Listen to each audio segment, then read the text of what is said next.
look at basic approaches for 3 developed nations. First, starting with Canada.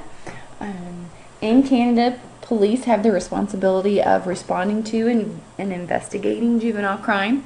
They have to inform the juvenile of his or her rights, and that includes consulting with their parents, and it also includes the right to remain silent. In Canada, police often redirect children to community agencies, so they really focus on diversion. When we look at prosecution, the prosecutor makes all decisions relating to intake, diversion, filing of the charges, and then they follow statutory guidelines. So there are laws and statutes on the books that deal with diverting youth. They do have probation officers in Canada, and they work with police on the referral of juveniles. And in their courts, the judges have quite a bit of discretion in how they're excuse me, they're going to refer a juvenile. Community-based programs are very popular in Canada, and they're very widely used. But they also have a variety of secure institutions and a variety of levels and variety of programs. In England and Wales, the police there were the first formal agency to make contact with youth, and they are expected to exercise discretion, much like in the United States, to determine whether or not to hold youth for further action.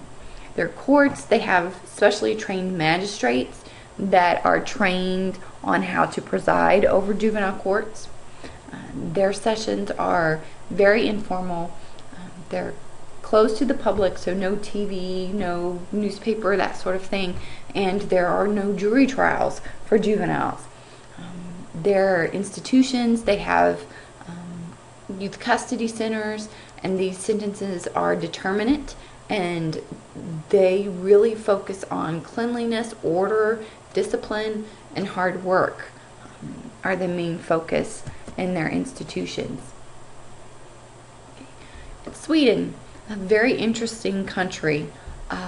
With the police, as far as juveniles, they prevent, discover, and investigate criminal activity, and they work to remain aware of at-risk children. So they focus a little bit more on the prevention component, and the prosecutors there work very closely with social services and to decide what sanctions would be appropriate, and to also look at the seriousness of the offense.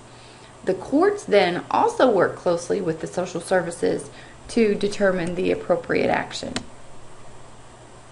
So within our discussion, and as you read through the textbook, you'll notice that the Beijing rules have really come about because of the really recognition and trying to raise awareness that children are victims of many injustices, and it seems like when social organization starts to fail, then it's the children who really suffer. We also discussed how a country's ability to finance itself directly impacts its social programs, and that failed states we find are most dangerous for women and children, and that their needs tend to be met last. We talked a little bit about China, India, and Brazil. I didn't mention this directly, but hopefully as you saw what they're doing, they support the Beijing rules, but they're criticized for not always following those rules. And then we do find with Canada, England, Wales, Sweden, they are attempting to follow the rule of law, and they have a much more organized system, focus a little bit more on prevention, more different types of institutions, more rights for juveniles. So you will find across the world that juvenile justice really runs the gamut. You can find next to nothing to places such as Sweden, which really focus on the prevention and the social services component of juvenile justice.